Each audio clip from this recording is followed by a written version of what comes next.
Johnson Wax program with Fibber, Mcgee, and Molly.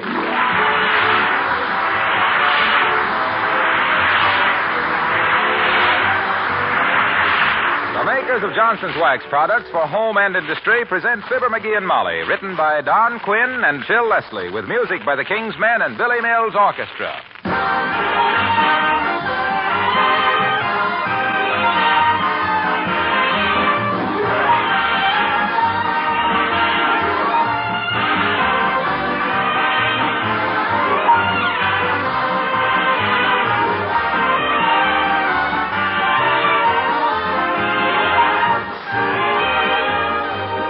Remember the last time you walked down the shining hallway of a big modern office building or a hospital corridor? Did you stop to wonder how the floors in schools, hospitals, and public buildings are protected against the thousands of feet that tramp across them? How they're kept beautiful in spite of all that traffic? Well, if you were to look into the janitor's supply room in these buildings, you'd find Johnson's Wax polishes in a great many of them. Yes, those famous Johnson's Wax products are used in the maintenance of millions of square feet of such floors from coast to coast. Careful tests have proved the wax method to be best for beauty, best for economy, and labor saving. And in these fields, too, polishes that bear the Johnson label are given top ratings. If you have anything to do with the problem of maintaining the floors in schools, hospitals, churches, office, and public buildings, it will pay you to write to S.C. Johnson, Racine, Wisconsin, or Brantford, Canada, for full details.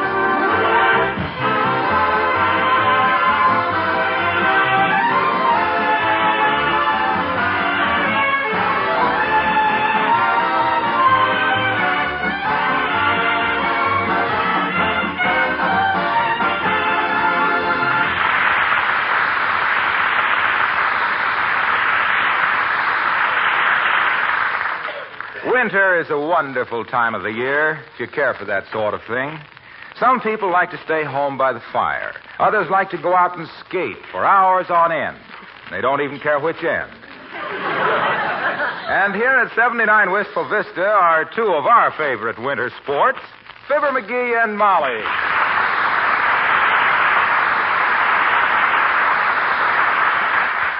Don't get so close to the fireplace, dearie. You'll fall in. Think I ought to put on another log on? No, I don't. You've got it so hot in here now, the doorknobs are turning brown. Yeah. Maybe it is a little warm at that. I'll open the window a second. Get a load of that ooze on. Put that window down, please. Oh, boy, that air is wonderful out there. Well, leave it out there. Don't bring it in here. This is the kind of a night for a long walk, you know it? I'd like to get into my mucklucks, wrap a muffler around my neck, and hike out to Dugan'S Lake and back. Well, include me, as the saying goes out. I'm very happy right here, with my glass of root beer, my new murder mystery, and my pan full of popcorn, if you'll pardon the vulgar expression. Yeah, but gee whiz. You hitch up the dog sled and carry the serum to Alaska. Mommy stays home. Go on, mush. Yeah. Shucks, we may not have another night like this all winter. Clear, sharp, and beautiful. Makes your blood tingle. I can get the same effect by sitting on my foot for 20 minutes. Oh, gee whiz, I don't want to go alone. I just thought You were just bluffing, dearie. I know you. You wouldn't stir away from this fireplace tonight if it was snowing $10 bills. Oh, yeah? Well, I'll show you who's bluffing, Tootsie. By George, I'm going to get into my coat and walk clear out to Dugan'S Lake and back. That's where I'm going to walk clear out to and back. Your mittens are on the hall table. Huh? Oh, okay. Well, here I go. I'm going now. Hello, Mrs. McGee, Mr. McGee. Oh, hi, Alice. Hello, Alice, dear. Creepers, you both look comfortable and happy sitting by this wonderful fire. Well, himself here thinks it's very exhilarating weather, Alice. He's even thinking of taking a long walk. Out to Dugan'S Lake and back, Alice. Are you kidding, Mr. McGee? Why, it's colder than the keel of a kayak.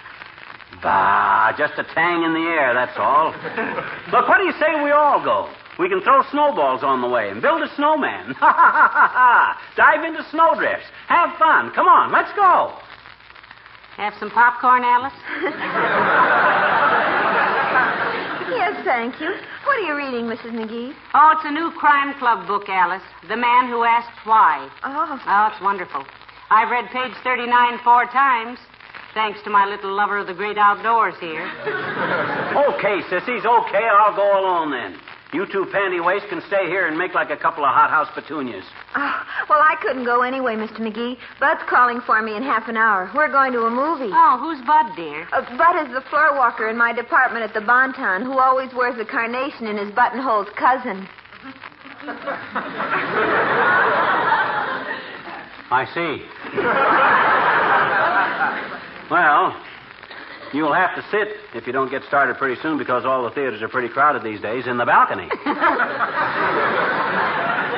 You and Bud will be perfectly welcome to stay here by the fire, Alice. There's plenty more popcorn and apples and marshmallows. Oh, gee, thanks, Mrs. McGee. Maybe I will ask Bud to stay here this evening. We could sit by the fire and... Oh, look at Mr. McGee. You look like you were going to the North Pole, Mr. McGee. Enjoy yourself, dearie. Oh, I will, believe me. A few miles in this bracing air and I'll get it. I'll get it. Wait till I take this overcoat off. You don't have to take your coat off to answer the phone. Well, maybe somebody wants me to stay home for something or other. Hello? Who? Oh, yeah, she's right here. For you, Alice. Oh, thanks, Miss McGee. Hello? Yes, this is Alice. What? No, that wasn't my father. That was the house that I rent a room in's owner. Yes. Well, look, Bud, how about if we stay right here tonight? The fireplace is... What? Fine. Goodbye, Bud. He says I talked him into it. Well, get going, McGee. Here's your coat and mittens. Huh? Oh, well, okay. Well, so long. Goodbye. Goodbye. Well, here I go. McGee, anybody home? Oh, my gosh, old Doc Gamble. Come on in, Doc. Take off your things. Here, Molly, take my coat. I can't go out now. Yeah, we got company. Ah, good old Doc. Come on right in, Doc. Sit a spell, huh?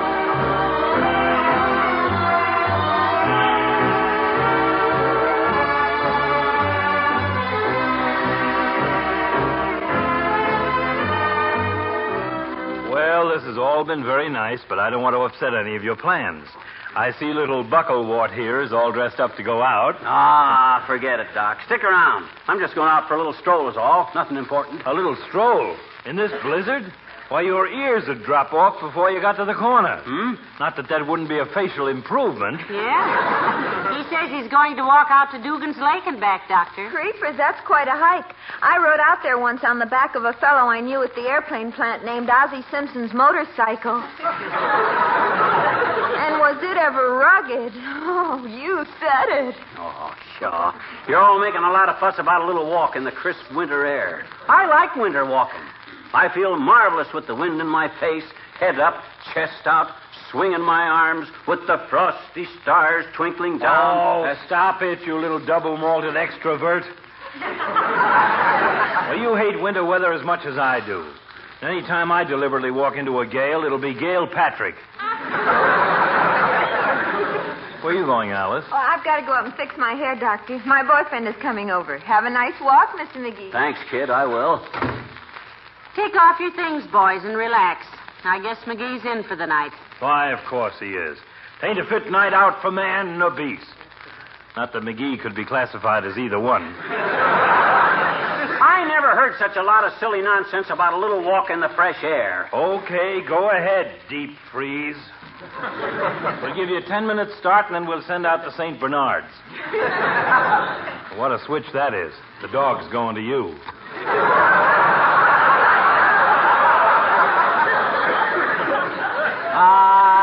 Ta-ta, I can take it. I got Indian blood in me. I'm 1/16th Potawatomi. You know, I think he really is, Doctor. Betcha. At least he dances much better alone than he does with me. Well, if he's 1/16th Indian, my mummy was an Egyptian. Well, what does it prove, anyway? It's just, that's for me. How do you know, Doctor? Anytime the weather gets below zero and I'm chatting comfortably in a warm home with friends and the phone rings, it's for me. Somebody's child has just swallowed a toy soldier, and I've got to go and demobilize him. Well, what'd you expect? Did you take up medicine so he could sit in your big fat office all the... I'll get it. 79 Wistful Vista, Molly McGee speaking. Who? Yes, he's right here. For you, Doctor. It is? Thank you. Gamble speaking. Yes. Well, yes, the bishop. Great Scott. Don't move him till I get there. Yes, I'll hurry. Hand me my coat and hat, McGee, quick. See you later, folks. Oh, my gosh, something serious, Doctor? Yes, when I left the hospital, I was in the middle of a chess game with one of the interns, and if he moves that bishop, I'm checkmated. Good night. Hold out there. Well, better put your hat and coat away, dearie. I knew you wouldn't really go for a walk tonight. No, you did you? You think that big fat pill pusher talked me out of it, did you? No, sir. He just got my back up. That's just what he got up. Hand me my mittens again. Here. Hey, wait a minute. You don't think I ought to stay till Alice's boyfriend gets here? Oh, no. You run along, or I'll begin to suspect you of deliberately stalling. Why, Molly, how could you think such a thing? Much less say it. Why, I've been just waiting for a night like this, with the lacy branches of the trees glittering with ice, Oh, my. with the clean, fresh air blowing through these mittens. Have got a hole in them, did you know it? I'll mend them when you get back, sweetheart. Have a nice walk. Huh? Oh, I sure will. Well, so long. Hello there. Anybody home? Oh, well, hi, Junior. Come on in. Hey, Molly, here's your box. Hold out there. Yeah. Say, I don't want to break up anything, Mac, if you were going out. Hello, Molly. Hello, Mr. Wilcox. Take off your coat and sit over here by the fire. You're not interfering with a thing, Junior. Mighty glad to see you. I was merely going out for a little walk. Out to Dugan'S Lake and back. Dugan'S Lake? Why, there are 10-foot snowdrifts between here and Dugan'S Lake. They wouldn't find your body till spring.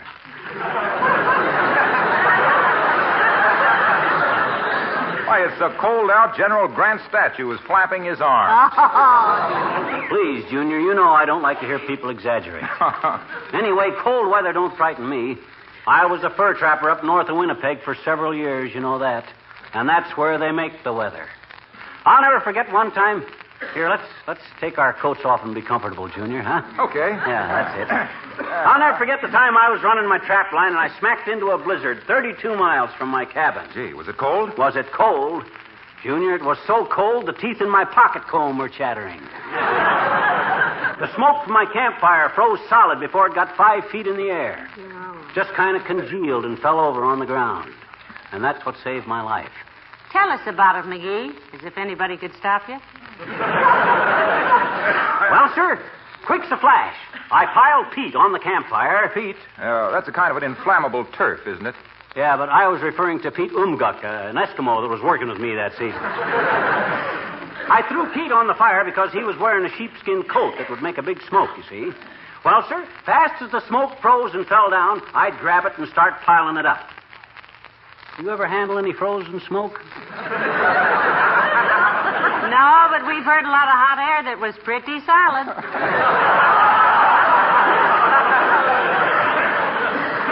Well, sir, frozen smoke is kind of like putty. Quite pleasant to work with. And in 15 minutes, I'd build us a little igloo out of that frozen smoke that Pete and I lived in for 10 days. And that darn near cost us our lives. Why, pal? Did you inhale part of the ceiling? No, but me and Pete was playing a game of Red Dog when the thaw come. All of a sudden, there we was, strangling and gasping and coughing. That frozen smoke had melted and was choking us to death. Holding my breath, I grabs Pete and hauls him out into the open air. Then I rushes back into that cloud of smoke. Oh, dear. What on earth for, dearie? I'd left my cigarette burning. Dangerous thing to do in the woods. Well, sir, that little experience taught me a valuable lesson, Junior. It did, eh? Yes, sir. From that day on, I never played another game of Red Dog with an Eskimo. Well, if you should trap a few seals on your way to Dugan'S Lake tonight, dearie, Mother could use a nice new coat, you know. Hey, are you serious about taking a walk tonight, Mac? I never been seriouser in my life, Junior. There's nothing better for the inside of a man than the outside of a house, I always say. Remember, all our famous men have been great walkers. Oh, I don't know, dearie. You know, Christopher Columbus rode a boat. Paul Revere rode a horse. And Fred Allen rides Jack Benny. Yes, and don't forget that for a while walking met a great deal of opposition, too. What do you mean, opposition? Whom from? Housewives. Uh-oh. Oh, how do you like that? I ran into that with my big fat eyes wide open. Why can't I ever... Well, what I mean is, housewives used to complain about people walking over their kitchen linoleum, tracking it up with mud and snow and rain. But that was before they discovered Johnson's self-polishing glow coat. You're not whistling Dixie, Mr. Wilcox. Yes, you know that housewives now, they know that spilled things and foot tracks can be so easily and quickly wiped off a Johnson glow-coated linoleum. Why, now they welcome the milkman on a muddy day. Yeah, they do if he's got any butter, anyway. Otherwise, they might... In fact, you know, glow coat is one of the great labor-saving devices of the 20th century. No rubbing, no buffing. Just spread it around and let it dry. No fuss, no fume, no fret. No more popcorn? No. Now, McGee just ate the last handful, Mr. Wilcox. Can you wait till I pop some more? No, thank you. I've got to get along home. My wife promised me we were going to have crab louis for dinner tonight. Oh, well, trot along, Waxy. Don't keep him waiting.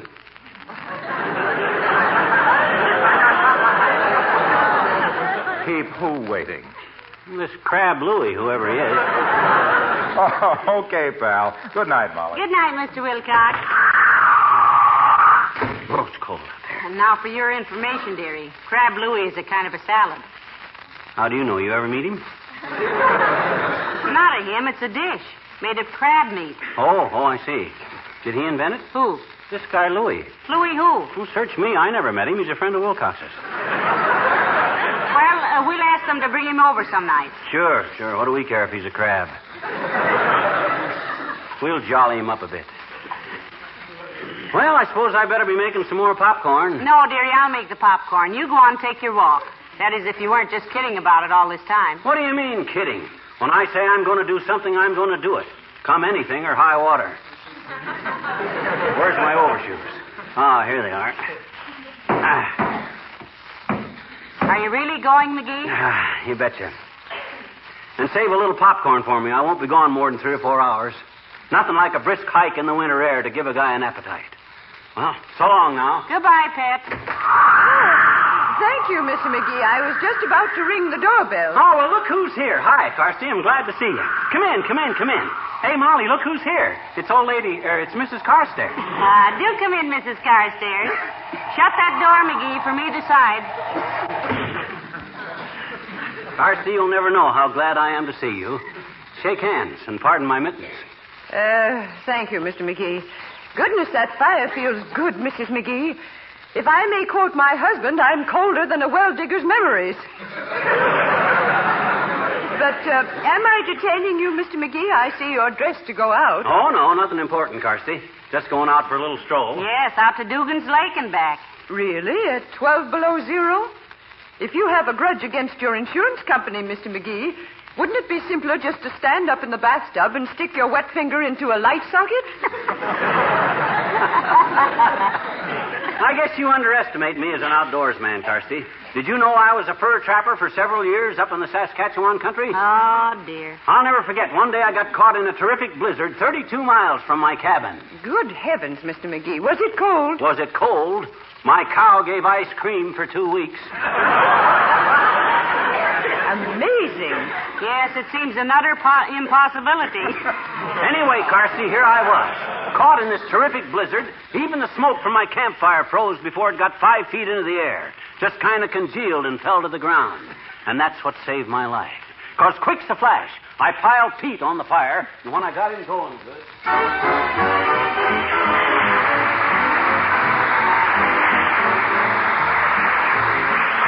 The King's Men sing Yadda Yadda. When I put my arm around you and we're going for a walk, must you yadda talk?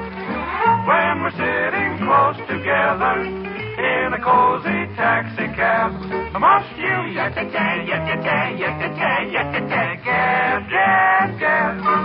Aristotle, mathematics, economics, and teachers, then psychology, biology, photography, biography. Slow down, who cares? There's a brand new moon this evening, and the weather should be fine. If you same old line, I'll politely close your lips with mine.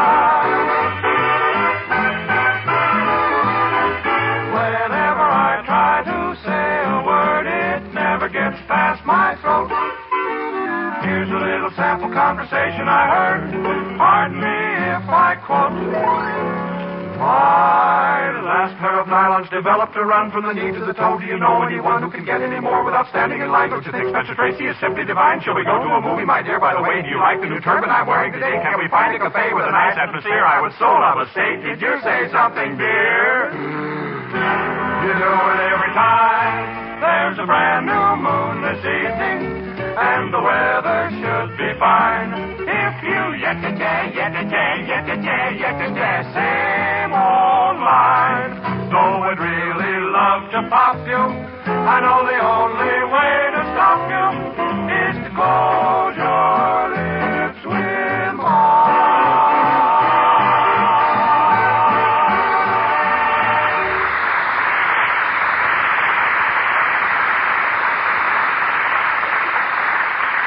Yes, sir.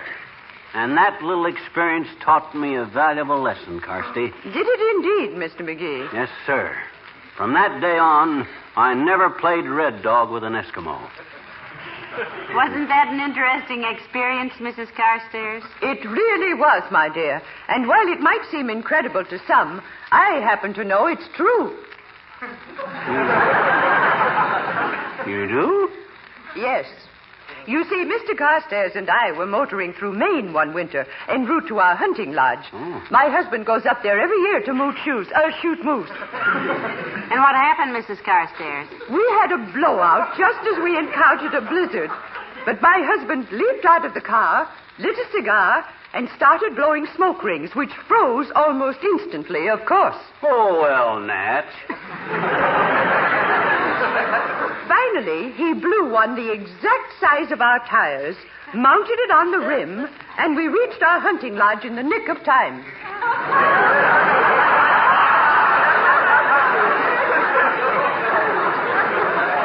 What did you do when it melted, Millicent?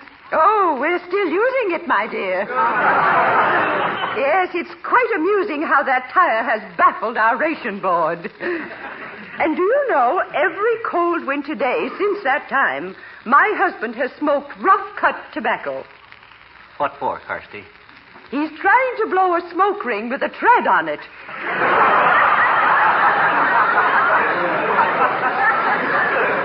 Well, this has all been very entertaining, but I simply must go. Good evening. Good night, Mrs. Carstairs. Good night, Millicent. Did you ever hear such a line of malarkey in all your born days? Who does she think she's kidding with that smoke ring stuff? Frozen smoke rings. Why, that's impossible. You know how some people exaggerate, dearie. Yeah. And you better get out of that overcoat. It's too late to go for a walk now. Too late for who? I ain't afraid of the dark. I said I was going to walk to Dugan'S Lake and back, and by George, I'm going to do it. And right now, too. Where's my mittens? Oh, here they are. Well, so long. Bless his brave little heart. He hates walking like a jockey and snow like the Miami Chamber of Commerce. But he'll trudge out to Dugan'S Lake like a little man. Hey, Molly, look who I found coming up our front walk. Old civic virtue himself. Come on in, Latrivia. Old man, come on in. Quit shoving me, McGee. Good evening, Mr. Mayor. Good evening, Mrs. McGee, though it certainly is a bit of cold one. Yeah, it's cold, but it's stimulating, boy. I don't suppose you'd have a small glass of something to... My goodness, what's the matter with me? McGee, get his honor a nice cold glass of root beer. Why, sure. No. Thank you, anyway. Come to think of it, if I took any liquids, I'd clink all the way home. As I was saying to our street commissioner this morning, Bunderson, I said, this is the coldest... Incidentally, Latrivia, how much does he get a year? Who, the street commissioner? Ah. Well, you're a taxpayer, so I suppose you're entitled to the information. His salary is $7,500 per annum. How much is that a year? Per annum means per year, McGee. Oh. Well, is that in addition to his commissions, Latrivia? What commissions? Any commissions. He's a commissioner, isn't he? Yes, but he doesn't work on commission. He gets a straight salary. Well, then why do they call him a commissioner? Because he belongs to the street commission, you idiot. Oh, he belongs to the commission, but the commissions don't belong to him, huh? Is that your idea of fair play, Latrivia? Guy works all year long earning commissions, and the city says no. You take your straight salary and like it.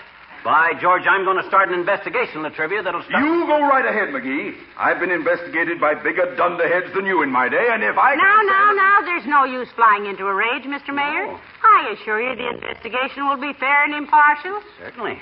All we want is a square deal for our public servants. Of course, but Man then... earns a commission, he's entitled to get a commission. But he doesn't... Plus his salary. But he's not entitled to a commonary. As a member of the Common Council. What I mean to say is that the street... He's a... We all in the... that is the...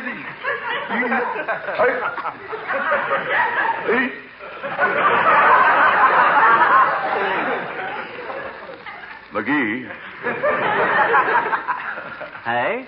Will you do me a favor? Why, of course he will, Mr. Mayor. Just name it, Latrivia. Well, when you get to Dugan'S Lake, will you walk out to the exact middle of it and jump up and down? Hard!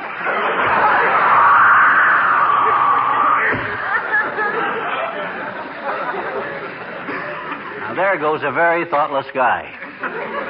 I don't suppose he ever stopped to think what might happen if I jumped up and down on the ice on Dugan'S Lake.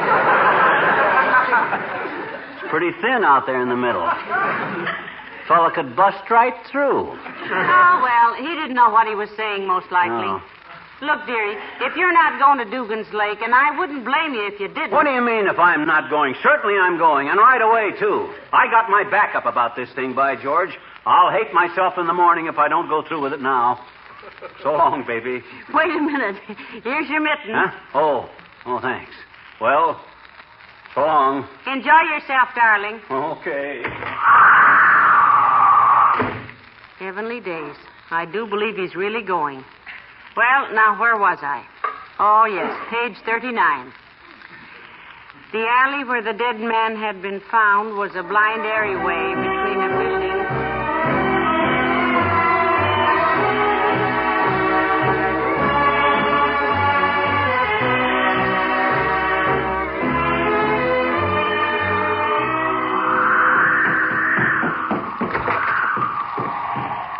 Hey, Molly, I'm home, safe and sound. What time is it? Oh, hello, dearie. It's just 10:30. You've only been gone 3 hours. Did you enjoy your walk? Oh, it was marvelous. I'm pretty tired, but it was worth it. Did you ever see the moonlight on Lake Dugan in wintertime? Oh. I'm telling you, it's a spectacle. The stillness, the blue shadows of the trees on the dunes, the swoop of a night owl over the drifted snow. Ah, by George, Molly, it's an experience that I'll never forget. I'll get it, McGee. You must be completely worn out. Sit down and rest, sweet. 79 Wistful Vista, Molly McGee speaking. Yes? Who? Oh, he did? Oh, well, thank you very much, I'm sure.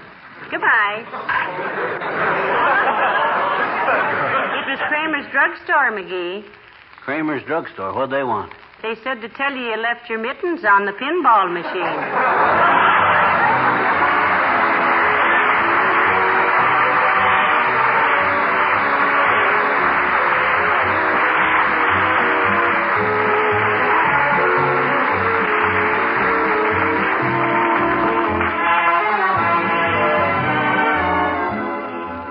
Ladies and gentlemen, one of America's favorite comedians comes back to the NBC airwaves tonight. You'll hear him on his new show over most of these stations directly following Bob Hope. Yes, and we know you join us in wishing good luck and even greater success to Red Skelton. Red has spent 2 years in the Army, folks, doing a grand job of entertaining our men here on the high seas and in Europe. Red is one of the fortunate GIs who has an assured future. But there are thousands and thousands of men who will for many years be dependent on you and us for hospital care, for rehabilitation and return to civil life. And there's a debt of honor we owe the families of those who lost their lives in our service. The only way we can really pay these obligations is by our purchases of victory bonds, a profitable security for you and a much-needed loan to our country. Remember, it's strictly GI, government issue, a grand investment, and gratitude implied. Good night. Good night, all.